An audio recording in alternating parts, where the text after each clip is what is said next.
Mrs. McWilliams and the Lightning. By Mark Twain. Well, sir, continued Mr. McWilliams, for this was not the beginning of his talk, the fear of lightning is one of the most distressing infirmities a human being can be afflicted with. It is mostly confined to women, but now and then you find it in a little dog, and sometimes in a man. It is a particularly distressing infirmity, for the reason that it takes the sand out of a person to an extent which no other fear can, and it can't be reasoned with, and neither can it be shamed out of a person. A woman who could face the very devil himself, or a mouse, loses her grip and goes all to pieces in front of a flash of lightning. Her fright is something pitiful to see. Well, as I was telling you, I woke up, with that smothered and unlocatable cry of Mortimer. Mortimer! Wailing in my ears, and as soon as I could scrape my faculties together I reached over in the dark and then said, Evangeline, is that you calling? What is the matter? Where are you? Shut up in the boot closet. You ought to be ashamed to lie there and sleep so, and such an awful storm going on. Why, how can one be ashamed when he is asleep? It is unreasonable, a man can't be ashamed when he is asleep, Evangeline. You never try, Mortimer, you know very well you never try. I caught the sound of muffled sobs. That sound smote dead the sharp speech that was on my lips, and I changed it to, I'm sorry, dear, I'm truly sorry. I never meant to act so. Come back and... Mortimer. Heavens! What is the matter, my love? Do you mean to say you are in that bed yet? Why, of course. Come out of it instantly. I should think you would take some little care of your life, for my sake and the children's, if you will not for your own. But my love! Don't talk to me, Mortimer. You know there is no place so dangerous as a bed, in such a thunderstorm as this, all the books say that, yet there you would lie, and deliberately throw away your life, for goodness knows what, unless for the sake of arguing and arguing, and... But, confound it, Evangeline, I'm not in the bed, now. I'm... Sentence interrupted by a sudden glare of lightning, followed by a terrified little scream from Mrs. McWilliams and a tremendous blast of thunder. There. You see the result. Oh, Mortimer, how can you be so profligate as to swear at such a time as this? I didn't swear. And that wasn't a result of it, anyway. It would have come, just the same, if I hadn't said a word, and you know very well, Evangeline, at least you ought to know, that when the atmosphere is charged with electricity. Oh, yes, now argue it, and argue it, and argue it. I don't see how you can act so, when you know there is not a lightning rod on the place, and your poor wife and children are absolutely at the mercy of Providence. What are you doing? Lighting a match at such a time as this? Are you stark mad? Hang it, woman, where's the harm? The place is as dark as the inside of an infidel, and... Put it out. Put it out instantly. Are you determined to sacrifice us all? You know there is nothing attracts lightning like a light. FZT. Crash. Boom, boom boom boom. Oh, just hear it. Now you see what you've done. No, I don't see what I've done. A match may attract lightning, for all I know, but it don't cause lightning, I'll go odds on that.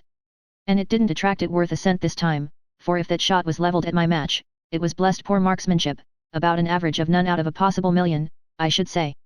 Why, at Dolly Mount, such marksmanship as that. For shame, Mortimer. Here we are standing right in the very presence of death, and yet in so solemn a moment you are capable of using such language as that. If you have no desire to, Mortimer. Well. Did you say your prayers tonight? I meant to, but I got to trying to cipher out how much 12 times 13 is, and... FZT. Boom, baroom, boom. Bumble umble bang, smash. Oh, we are lost, beyond all help. How could you neglect such a thing at such a time as this? But it wasn't such a time as this. There wasn't a cloud in the sky. How could I know there was going to be all this rumpus and powwow about a little slip like that? And I don't think it's just fair for you to make so much out of it, anyway, seeing it happens so seldom, I haven't missed before since I brought on that earthquake, 4 years ago. Mortimer. How you talk. Have you forgotten the yellow fever? My dear, you are always throwing up the yellow fever to me, and I think it is perfectly unreasonable. You can't even send a telegraphic message as far as Memphis without relays, so how is a little devotional slip of mine going to carry so far? I'll stand the earthquake, because it was in the neighborhood, but I'll be hanged if I'm going to be responsible for every blamed. FZT. Boom barum boom. Boom. Bang. Oh, dear, dear, dear. I know it struck something, Mortimer. We never shall see the light of another day, and if it will do you any good to remember, when we are gone, that your dreadful language, Mortimer. Well. What now? Your voice sounds as if, Mortimer, are you actually standing in front of that open fireplace? That is the very crime I am committing. Get away from it, this moment. You do seem determined to bring destruction on us all. Don't you know that there is no better conductor for lightning than an open chimney? Now where have you got to? I'm here by the window. Oh, for pity's sake, have you lost your mind? Clear out from there, this moment. The very children in arms know it is fatal to stand near a window in a thunderstorm. Dear, dear, I know I shall never see the light of another day. Mortimer. Yes. What is that rustling? It's me. What are you doing? Trying to find the upper end of my pantaloons. Quick. Throw those things away. I do believe you would deliberately put on those clothes at such a time as this, yet you know perfectly well that all authorities agree that woolen stuffs attract lightning. Oh, dear, dear, it isn't sufficient that one's life must be in peril from natural causes, but you must do everything you can possibly think of to augment the danger. Oh, don't sing.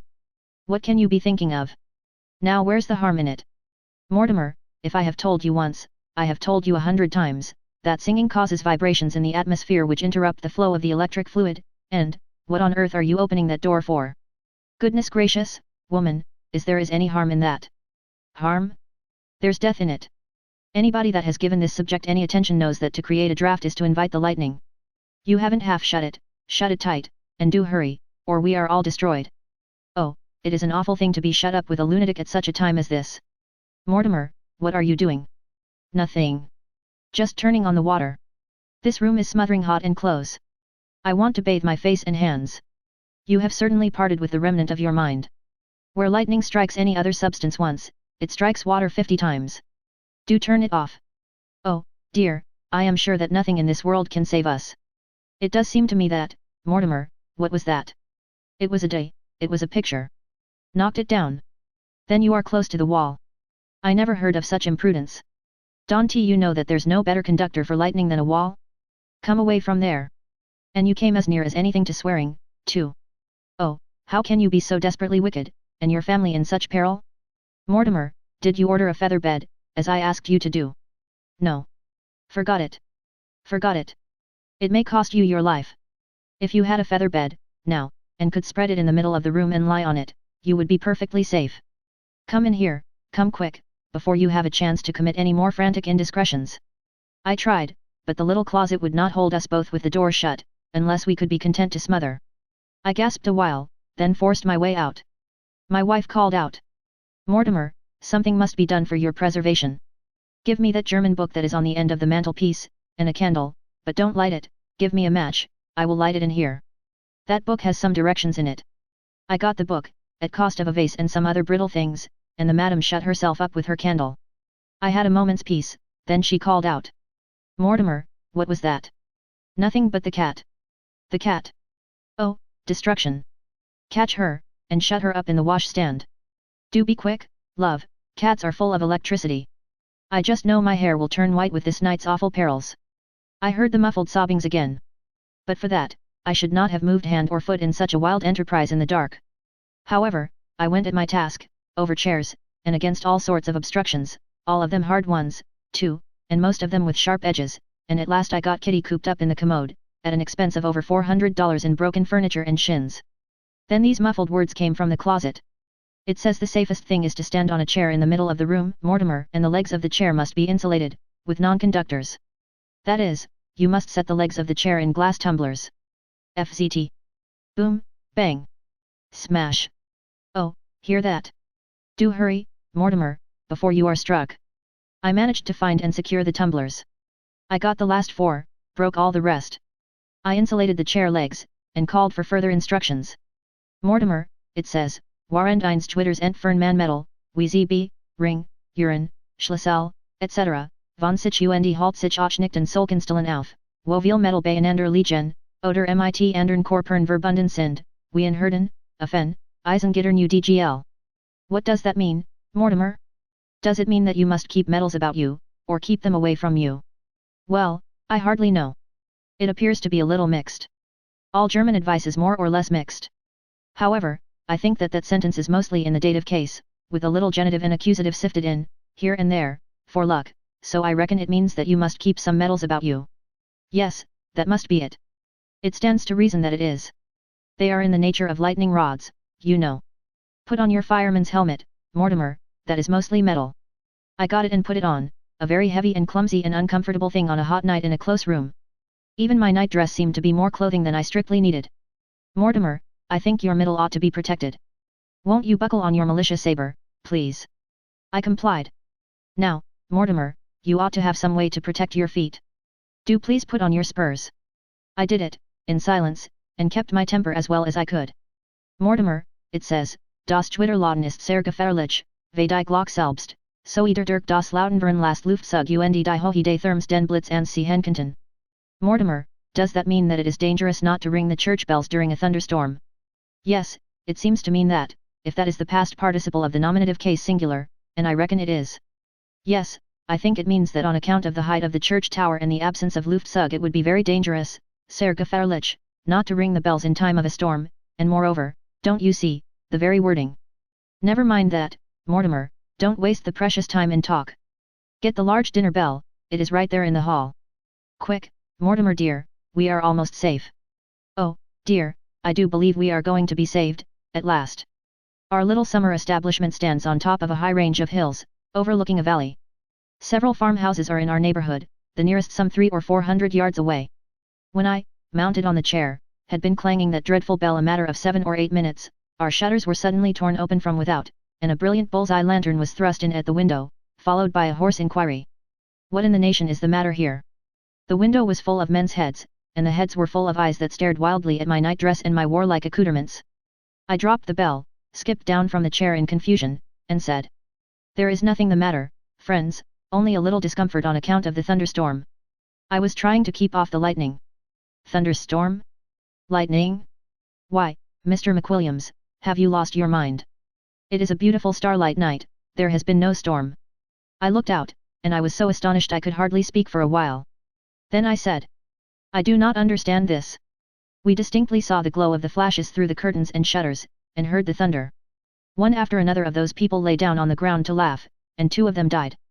One of the survivors remarked, "Pity you didn't think to open your blinds and look over to the top of the high hill yonder. What you heard was cannon, what you saw was the flash. You see, the telegraph brought some news, just at midnight, Garfield's nominated, and that's what's the matter." "Yes, Mr. Twain, as I was saying in the beginning," said Mr. McWilliams, "the rules for preserving people against lightning are so excellent and so innumerable that the most incomprehensible thing in the world to me is how anybody ever manages to get struck." So saying, he gathered up his satchel and umbrella, and departed, for the train had reached his town.